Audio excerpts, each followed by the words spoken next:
जय गुरु जी की। अब हम मंत्र जाप करेंगे। ओम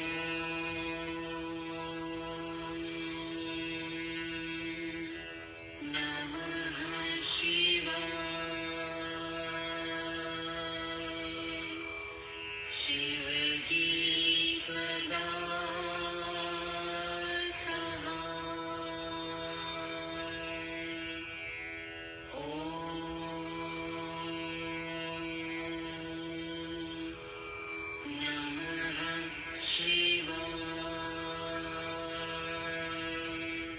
शिवाय। गुरुजी सदा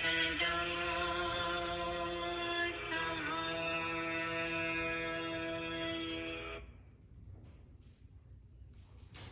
जय गुरु जी। संगत जी, आज हम श्री शिव महापुराण के चौथे खंड का 28वां अध्याय पढ़ेंगे और 5वें खंड का पहला, दूसरा, तीसरा और चौथा अध्याय पढ़ेंगे। ओम नमः शिवाय। शिव जी सदा सहाय। ओम नमः शिवाय। गुरु जी सदा सहाय। चौथे खंड का 28वां अध्याय। ब्रह्मा जी बोले, हे नारद, गिरिजा के दोनों पुत्र स्कंद तथा गणपति नित्य प्रातः काल उठकर शिव जी तथा गिरिजा को प्रणाम करते थे। दोनों भाइयों का दिन प्रतिदिन प्रेम बढ़ने लगा।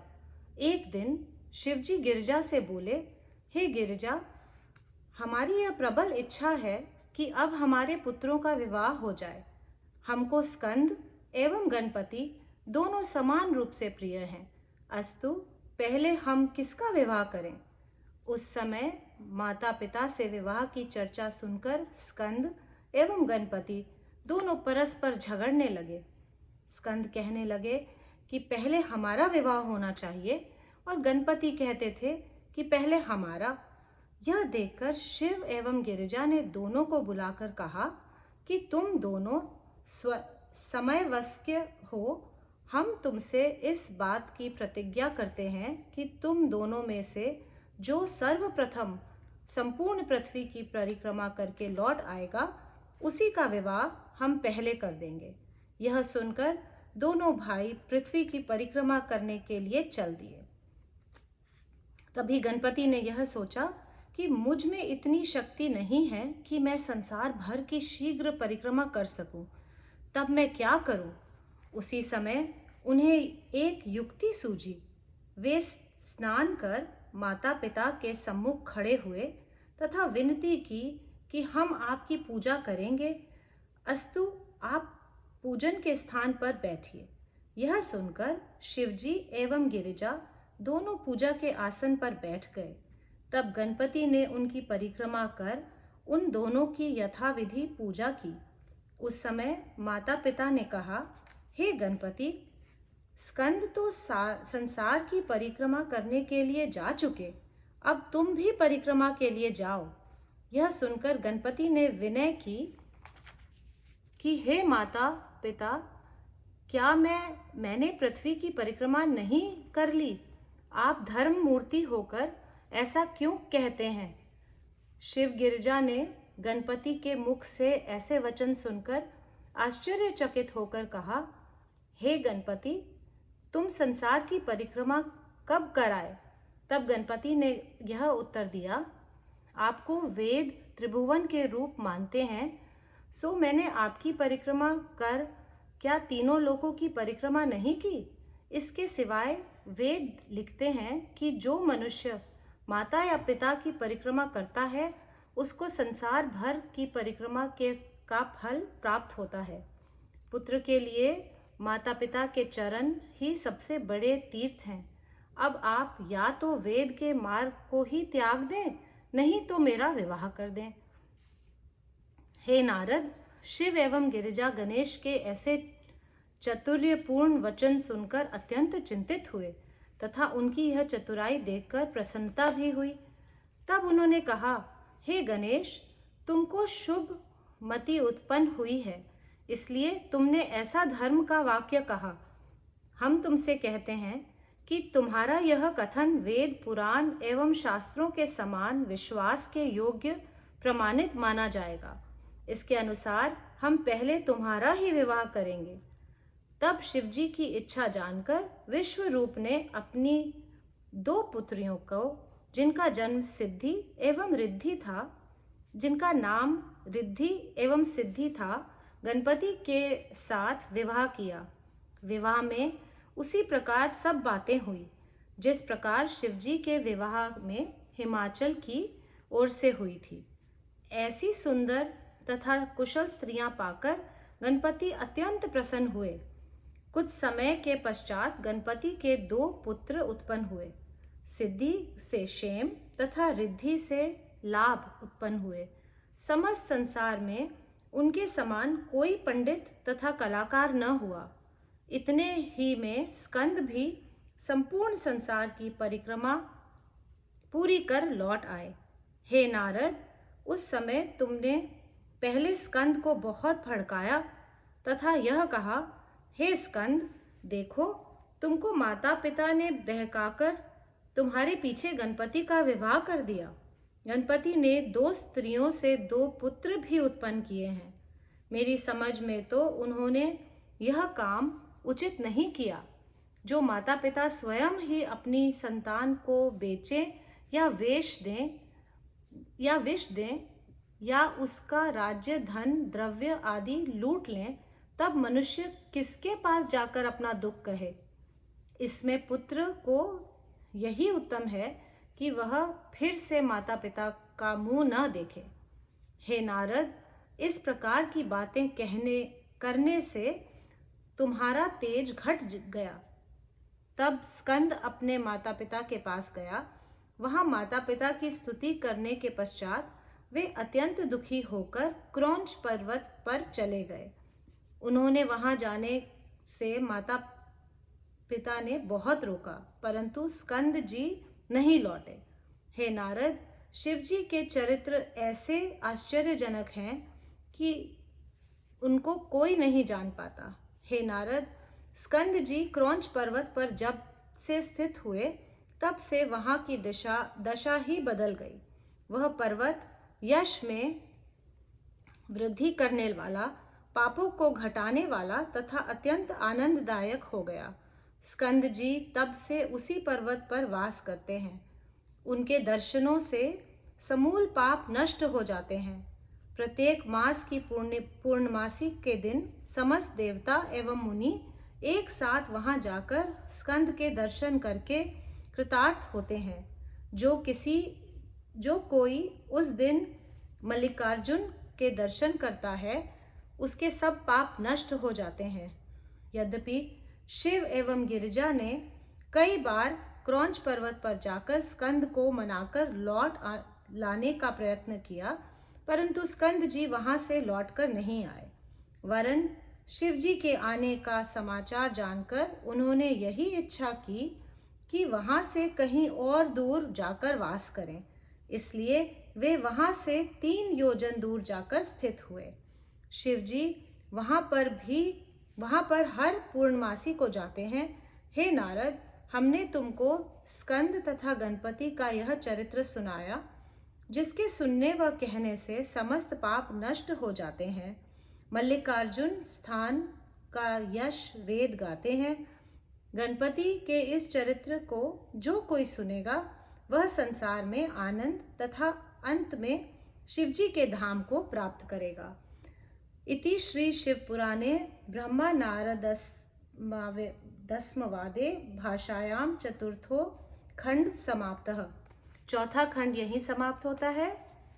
5वें खंड की शुरुआत करते हैं। ओम नमः शिवाय, शिवजी सदा सहाय। ओम नमः शिवाय, गुरुजी सदा सहाय। पहला अध्याय। सूत जी बोले, हे शौनक, नारद जी ने ब्रह्मा जी से कहा, हे पिता, अब आप मुझे यह बताइए कि सदाशिव जी ने दैत्यों का किस प्रकार नाश किया। ब्रह्मा जी बोले, हे नारद, जब स्कंद ने तारकासुर का वध करके देवताओं को आनंद प्रदान किया, उस समय तिडिमल्ली, तारकाक्ष तथा कमलाक्ष नाम तारक के 3 पुत्र कठिन तपस्या में प्रवृत्त हो गए। वे मेरे ध्यान में पहले एक पांव से खड़े रहे, फिर 100 वर्ष तक केवल जल पीकर तप करते रहे। 1 सहस्त्र वर्ष तक वे अंगूठे के बल खड़े रहे। उस समय मैंने उनसे जाकर कहा, हे तारक के पुत्रों, मैं तुम्हारे तप से अत्यंत प्रसन्न हूँ। तुम अपनी इच्छा अनुसार वर मांगो। तब तीनों दैत्यों ने मुझसे यह कहा, हे ब्रह्मन, यदि आप हमसे प्रसन्न हैं तो हमको यह वर दीजिए कि हम किसी के हाथ से ना मारे जाएं। तब मैं उनसे बोला कि तुम मुझसे यह वरदान मत मांगो, इसके अतिरिक्त अपनी इच्छा अनुसार कोई भी वस्तु मांगो। यह सुनकर उन तीनों दैत्य पुत्रों ने विचार कर यह कहा कि आपकी यदि यही इच्छा है तो इसी स्थान पर एक नगर की स्थापना हो जहां आपकी मूर्ति स्थित हो। इसके अतिरिक्त हम तीनों के लिए अलग अलग एक एक नगर और तैयार हो जाए, जो एक एक सहस्त्र कोस के अंतर पर हो। वे तीनों नगर हर प्रकार से समान हो। जो कोई उन तीनों नगरों को एक ही बाण से नष्ट करे, वही हमारा वध करने में समर्थ हो। मैंने यह सुनकर कहा, अच्छा, तुम्हारी इच्छा अनुसार यही होगा। फिर मैंने उसी समय मय दानव को बुलाकर 1 से 3 नगर निर्माण करने की आज्ञा दी और वहां से चला गया। हे नारद, मय दानव ने मेरी आज्ञा अनुसार तीनों नगरों का निर्माण किया। प्रत्येक नगर 100-100 योजन बड़ा था। उनमें स्वर्ग से भी अधिक आनंद था। मैंने क्रम से तीनों भाइयों को तीनों नगर बांट दिए। वे तीनों अपने अपने नगर में आनंद पूर्वक निवास करने लगे। तीनों लोकों में ऐसी कोई वस्तु न थी जो उन लोगों को उपलब्ध न हो। उनके पास असंख्य सेना थी। प्रत्येक के घर में शिवालय बने हुए थे, जिनमें सब लोग शिवजी का पूजन करते थे। प्रतिदिन हवन एवं यज्ञ हुआ करते थे। वे तीनों दैत्य भी शिवजी के परम भक्त थे। वहां यह नियम था कि कोई भी व्यक्ति बिना शिवजी की पूजा किए भोजन नहीं कर सकता था, क्योंकि उन तीनों दैत्यों ने वहां इस बात की घोषणा करवा दी कि सब लोग नित्य नियम से शिवजी की पूजन करेंगे। इसके अतिरिक्त उन नगरों में वेद पुराण के मत के प्रतिकूल कोई भी बात धर्म के विरुद्ध नहीं होने पाती थी।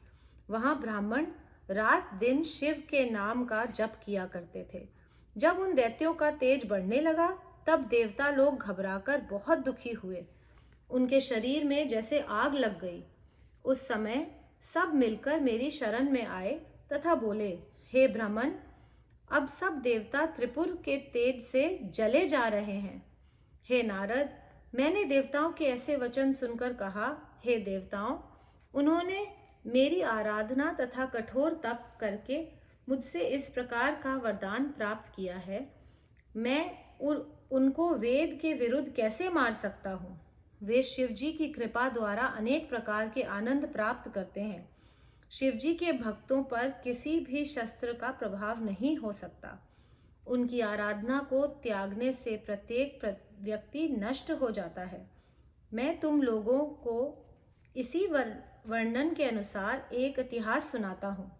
हे देवताओं, रावण तो शिवजी का परम भक्त हुआ है। उसका कोई भी वध न कर सका। विष्णु जी का चक्र भी कुंठित होकर रावण का सिर काटने में असमर्थ रहा। उस समय आकाशवाणी हुई कि हे विष्णु, यदि रावण किसी कारणवश शिवजी की सेवा छोड़कर उनके विरुद्ध हो जाए तो निसंदेह शिवजी उसकी सहायता न करेंगे। इसलिए तुमको यही उचित है कि अवतार लेकर शिवजी का नाम जपो। जब शिवजी प्रसन्न होकर तुमको अपना बाण देंगे, तब उसी बाण से तुम्हारे हाथों रावण की मृत्यु होगी। यह सुनकर विष्णु जी ने शिवजी की बड़ी पूजा की। तब शिवजी ने प्रसन्न होकर रावण की उत्तम बुद्धि को नष्ट कर दिया। उस समय विष्णु जी ने भी रामचंद्र का अवतार लेकर शिवजी की तपस्या की तथा शिवजी से वह बाण प्राप्त किया जो प्रलय करने वाला था। इस प्रकार उसी बाण द्वारा रावण का वध करके उन्होंने सीता को प्राप्त किया। इसका तात्पर्य यह है कि हम सब मिलकर शिव जी की शरण में चलें और उनके चरण पकड़कर उन्हें प्रसन्न करें तथा उनकी महिमा का वर्णन करें।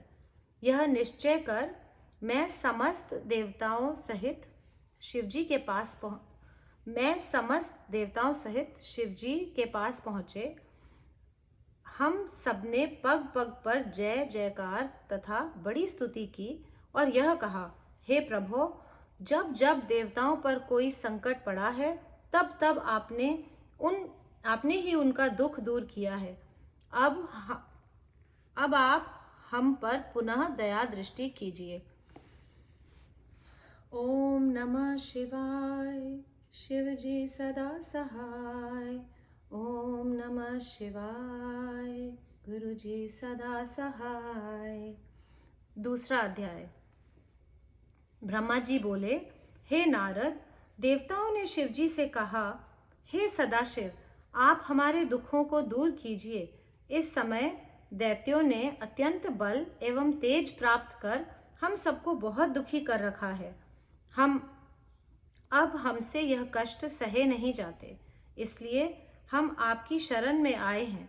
यह सुनकर शिव जी बोले, हे देवताओं, मुझे तुम्हारा सब दुख कष्ट मालूम हो गया है, परंतु त्रिपुर का असुर बड़ा धर्मात्मा एवं दाता है। इन्हीं गुणों के कारण वे सब आनंद पूर्वक रहते हैं। संसार में पुण्य के समान और कोई अन्य वस्तु इतनी आनंददायक नहीं है।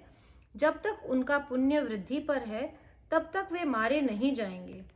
हमको यह उचित नहीं है कि हम अपने भक्तों को व्यर्थ ही नष्ट कर दें।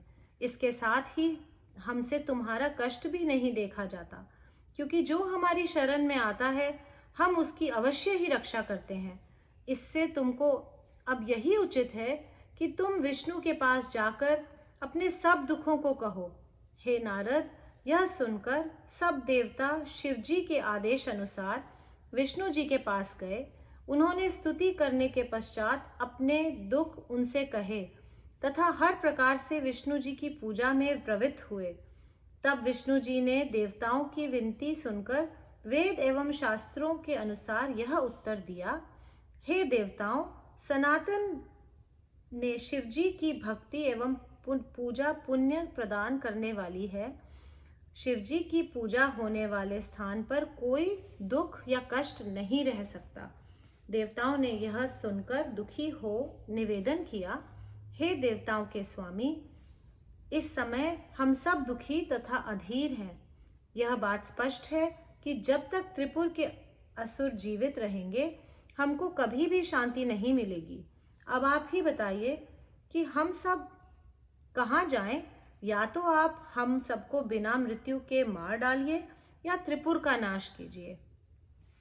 इन दोनों कामों में से एक काम करके आप हमारे कष्टों को दूर कीजिए, जिससे आपको भी प्रसन्नता हो। हम सब शिव जी के आदेश अनुसार ही प्रसन्न होकर आपके पास आए थे। यह कहकर सब देवता चुप हो गए।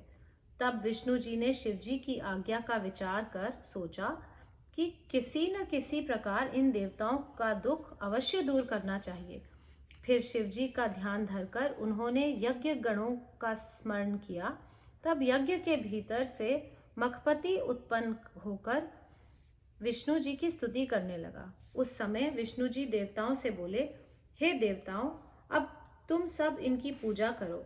देवताओं ने उसी समय प्रसन्न होकर शंखनाद किया तथा मख आदि यज्ञ करके मखपति का ध्यान धरते हुए उनकी पवित्र स्तुति की।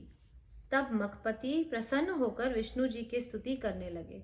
उस समय विष्णु जी ने देवताओं से कहा, हे देवताओं, त्रिपुरासुर तुम्हारे ऐसे प्रयत्नों द्वारा नहीं मारे जा सकते, जिनके दर्शन मात्र से ही पाप नष्ट हो जाते हैं। मखपति उनका क्या कर सकता है? हे शिवजी, वे शिवजी के वरदान द्वारा ही संसार में सबसे अधिक आनंद भोग कर रहे हैं। हे देवताओं, संसार में ऐसा कौन है जो शिवजी के भक्त का नाश कर सके? शिवजी ने केवल संसार की भलाई के निमित्त ही अवतार लिया है। उनके एक ही अंश की पूजा के फलस्वरूप देवताओं ने कैसा पद प्राप्त किया है, इसे तुम जानते हो। ब्रह्मा ने भी उनकी सेवा करके यह पद पाया है तथा मुझको भी पालन करने की शक्ति तथा बड़ाई उन्होंने प्रसन्न होकर प्रदान की है। इसलिए हम कहते हैं कि त्रिपुरासुर केवल शिवजी की पूजा करने से ही मारे जा सकते हैं। हे नारद, विष्णु जी ने यह कहकर समस्त देवताओं सहित शिवजी के पूजन का आयोजन किया। उसी समय 1 करोड़ पार्थिव लिंग मिट्टी से बनाकर प्रथम प्राण प्रतिष्ठा एवं आवाहन करने के पश्चात उनकी अक्षत, चंदन, सुगंध, पुष्प एवं बेल पत्रों से पूजा की। इस प्रकार विष्णु जी शिवजी के ध्यान में मग्न हुए। तब शिवजी के प्रसन्न होने से त्रिशूल, गदा आदि लिए हुए असंख्य भूत प्रेत की सेना प्रकट हुई। उस समय विष्णु जी ने उन्हें देखकर कहा कि तुम सब तुरंत त्रिपुर का नाश कर दो, अर्थात तीनों नगरों को जलाकर भस्म कर डालो। इस प्रकार संसार में तुम्हारी कीर्ति फैलेगी। विष्णु जी का ऐसा आदेश सुनकर भूतों की सेना वायु वेग से चली तथा त्रिपुर में पहुंचकर चारों ओर फैल गई। परंतु जब वह नगर के भीतर पहुंची तब शिवजी की लीला से जलकर तुरंत भस्म हो गई। हे नारद, जिनके मन में शिवजी की दृढ़ भक्ति है उनके निकट संकट आकर स्वयं ही नष्ट हो जाते हैं। देवताओं ने यह हाल देखकर विष्णु जी के पास जाकर सब वृतांत सुनाया तथा वे यह सोचने लगे कि किस उपाय से त्रिपुर का नाश किया जाए, क्योंकि अभिचार अर्थात हठ धर्मी से भी शिवजी के भक्तों को कोई कष्ट नहीं पहुंचाया जा सकता। वास्तव में शिव की भक्ति के ही कारण वे सब दैत्य बच गए हैं। यदि शिवजी हमारी सहायता करें तब हम शत्रुओं के इन अत्याचारों से मुक्ति प्राप्त कर सकते हैं। इसलिए हमें कोई ऐसा उपाय करना चाहिए जिससे ये दैत्य धर्म से भ्रष्ट हो जाएं। उस स्थिति में शिवजी स्वयं ही उनको नष्ट कर देंगे। विष्णु जी ने यह विचार कर देवताओं से कहा, हे देवताओं, अब तुम सब लोग अपने घरों में जाकर शिवजी का नाम जप करो तथा दिन रात पार्थिव पूजन करके उनकी स्तुति करो। विष्णु जी के ऐसे वचन सुनकर समस्त देवता अत्यंत प्रसन्न हो अपने अपने घरों को गए। ओम नमः शिवाय, शिव जी सदा सहाय। ओम नमः शिवाय, गुरु जी सदा सहाय। 3रा अध्याय। ब्रह्मा जी बोले, हे नारद, देवताओं को विदा करने के पश्चात विष्णु जी ने शिव पूजन किया। फिर माया द्वारा अपने शरीर से एक ऐसा मनुष्य उत्पन्न किया जिसका सिर मुंडा हुआ था। वह मैले वस्त्र पहने तथा वस्त्र से अपने मुख को ढके हुए धर्म धर्म करता हुआ विष्णु के सम्मुख आ खड़ा हुआ और हाथ जोड़ अहरण कर वचन बोला। उसने कहा, मुझको क्या आज्ञा है? तब विष्णु जी बोले, तुम हमारे शरीर से उत्पन्न हुए हो, इसलिए हमारा काम भली भांति पूर्ण करो। तुम हमारे रूप हो। विष्णु ने यह कहकर एक बहुत बड़ा ग्रंथ जिसमें 16 सहस्त्र श्लोक थे की रचना की। उसमें निम्नलिखित बातें थी। वह ग्रंथ छल एवं झूठ से भरा हुआ था। उसमें कोई ठीक धर्म नहीं लिखा था। वह वेद, शास्त्र एवं पुराणों के विरुद्ध था, जिसको पढ़कर किसी प्रकार का आनंद प्राप्त नहीं होता था। उसमें वेद, पुराण एवं शास्त्रों की बहुत ही निंदा लिखी हुई थी। उसमें वर्णाश्रम धर्म का भी खूब खंडन किया गया था, जिसके अनुसार चलने से नरक में स्थान मिलने में कुछ भी देर न लगे। उसमें सब बातें कुमति एवं संशय की थीं। उसके मानने से शौच, तप आदि सब नष्ट हो जाते थे। विष्णु ने उस पुस्तक को उसे देकर कहा कि तुम त्रिपुर में जाकर सबको यह पुस्तक पढ़ा दो। वहां के निवासी वेद एवं पुराण के समान ही सब कार्य करते हैं। इसलिए तुम वहां जाकर इस मत को सबको उपदेश दो, जिससे वे सब धर्म भ्रष्ट होकर शिवजी की पूजा करना छोड़ दें।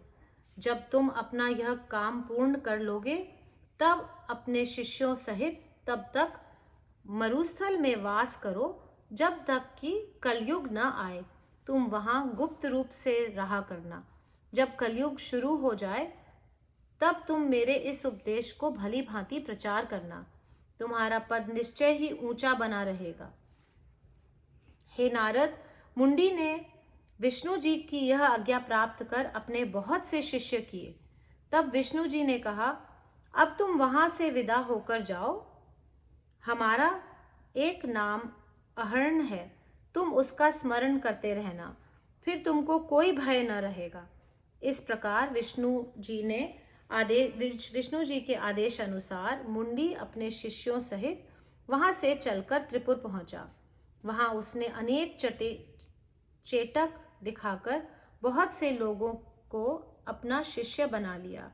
वहां ऐसा कोई भी न था जो मुंडी के पास जाकर शिष्य बने बिना अपना पुराना धर्म विश्वास लेकर घर लौट आए।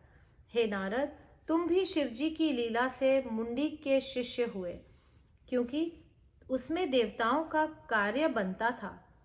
फिर तुमने त्रिपुरासुर के पास जाकर मुंडी की ऐसी प्रशंसा की कि त्रिपुर भी मुंडी के शिष्य हो गए।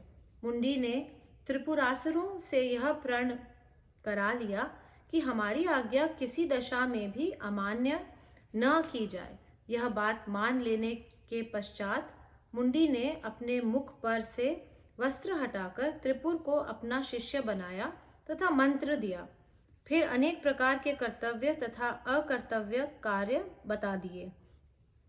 त्रिपुरा के शिष्य बन जाने के पश्चात फिर कोई ऐसा व्यक्ति न रहा जो मुंडी का शिष्य न बना हो। ओम नमः शिवाय। शिवजी सदा सहाय। ओम नमः शिवाय। गुरुजी सदा सहाय। चौथा अध्याय। ब्रह्मा जी बोले, हे नारद, त्रिपुरा को चेला बनाने के पश्चात मुंडी ने उन्हें कई आदेश देते हुए कहा, हे त्रिपुर, हमारा मत सब मतों में उत्तम है, जिसको नारद ने भी माना है। इस मत के यह मार्ग है कि यह संसार असाध्य है, इसका आदि अंत कुछ भी नहीं, न तो इसका कोई करता है और न बोलने वाला है। सनातन से यह इसी प्रकार चला आ रहा है। समय आने पर वह स्वयं ही प्रकट होता है तथा इसी प्रकार समय अनुसार अदृश्य हो जाता है। समय पाकर ही अच्छा बुरा कार्य हो जाता है। ब्रह्म से लेकर घास मिट्टी तक जितने प्राणी हैं, वे सब मृत्यु के समान हैं। जीव ही ईश्वर है, जो अपने इस शरीर में वर्तमान है। इसके अतिरिक्त संसार का और कोई स्वामी नहीं है। ब्रह्म आदि जो देवता बहुत प्राचीन हैं, वे भी अमर नहीं हैं। वे सब मृत्यु के वश में हैं। इनमें से कोई तो विलंब में तथा कोई शीघ्र मरता है, परंतु सबकी मृत्यु निश्चित है। यह निश्चित है कि समस्त शरीरधारी नष्ट हो जाएंगे। वे दुख सुख भोगकर पुनः जन्म लेंगे। समस्त जीव की एक ही समान बराबरी का पद रखते हैं। उनमें न तो कोई छोटा है न कोई बड़ा। भोग व भोजन आदि समस्त कार्यों में सब समान है। सवारी चाहे किसी प्रकार की हो, समान है। जिस प्रकार हम मृत्यु का भय करते हैं, उसी प्रकार ब्रह्मा, विष्णु एवं महेश को भी मृत्यु का भय है। समय के चक्र से कोई न बचेगा। इसलिए हे त्रिपुर, तुम यह सत्य मान लो कि हम में तथा उनमें कुछ बड़ाई छोटाई नहीं है। हम सब ही समान हैं। इस प्रकार जाति की बड़ाई छोटाई का विवाद है। वेद एवं शास्त्र आदि सब झूठे तथा निष्फल हैं। केवल सब धर्मों से उत्तम धर्म हिंसा का त्याग और अहिंसा को अपनाना है। उससे बढ़कर दूसरा और कोई धर्म नहीं है। दूसरों को दुख पहुंचाने से बड़ा पाप संसार में कोई और नहीं है। हे त्रिपुर, 4 प्रकार के दान सब दानों से बड़े हैं। एक रोगी को औषध देना, दूसरा भयभीत को अपनी शरीर में लेकर अभय दान देना, तीसरा भूखों को भोजन कराना और चौथा विद्यार्थी को विद्या दान देना। शरीर को उत्तम औषधियों से आरोग्य बनाए रखना चाहिए। नरक तथा स्वर्ग सब इसी संसार में है। जहाँ आनंद प्राप्त होता है वह सब स्वर्ग है, तथा जहाँ दुख मिलता है वही नरक है। दुखों से वासना रहित मुक्त हो जाना ही परम मोक्ष है। वेदों ने प्रवृत्ति एवं निवृत्ति के 2 मार्ग कहे हैं। उनका तात्पर्य यह है कि जीवों को दुख पहुंचाना प्रवृत्ति धर्म है तथा उन पर दया एवं कृपा करना निवृत्ति धर्म है। जो जीवों को मारकर तथा तिल, यव एवं घृत अग्नि में डालकर स्वर्ग प्राप्ति की इच्छा रखते हैं, वह उनकी सबसे बड़ी मूर्खता है। हे नारद, इस प्रकार मुंडी ने त्रिपुर को अपने धर्म के विषय में बताया, जिसको त्रिपुरासुरों ने ठीक समझा। तब वे सब अपने नए गुरु की आज्ञा अनुसार पुराने मत को छोड़ नए मत में प्रवृत्त हुए। फिर मुंडी ने अपने मत की आज्ञा सुनाते हुए कहा, हे त्रिपुर, जब तक मृत्यु न आवे तब तक आनंद पूर्वक खूब मौज से विहार करो।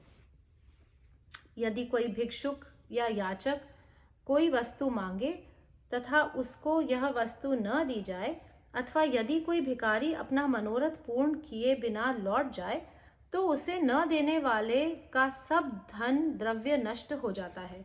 अपने शरीर का, जो गीदड़ तथा कुत्ते आदि के ग्रास से अधिक नहीं, कोई भी लोभ या मोह नहीं रखना चाहिए। मृत्यु के पश्चात जिस शरीर को कीड़े आदि खा डालेंगे, उस शरीर के भोग के लिए इतनी सामग्री एकत्र करना व्यर्थ है। देखो, जब ब्रह्मा आदि ने परस्पर एक दूसरे की संतान से विवाह कर लिया, तब तो उनका धर्म उसी प्रकार बना रहा, परंतु अन्य लोगों के लिए गोत्र में विवाह करना बहुत बड़ा पाप ठहराया गया और 4 वर्ण बनाकर भाइयों के अलग अलग वर्ण कहे गए हैं। यह बुद्धि के विरुद्ध बात है। तुमको यही उचित है कि सबके साथ बराबर का व्यवहार रखो। हे नारद, सब असुर इसी प्रकार के अनेक बातें सुनकर वेद के विरुद्ध हो गए और सब स्त्रियां पतिव्रत धर्म त्याग स्वतंत्र एवं कुपथगामिनी हो गईं। जिसने जिसके साथ इच्छा की भोग विलास किया, सब कर्मों से अधिक चेतक ने प्रचार प्राप्त किया। किसी स्त्री को बांझ से संतानवदी कर दिया और किसी स्त्री के पति को जीवित कर दिया। किसी की आंखों में सिद्ध अज्जन आदि लगाकर पृथ्वी के नीचे की सब वस्तुएं दिखा दी तथा सभी सिद्धों के देश को प्रकट करके दिखाया। इस प्रकार मुंडी ने माया एवं छल द्वारा सब नर नारियों को अपने वश में कर लिया। यहाँ तक कि त्रिपुर से लेकर छोटे छोटे असुर तक प्राचीन धर्म का त्याग कर अहर्ण के धर्म को अपना धर्म समझने लगे।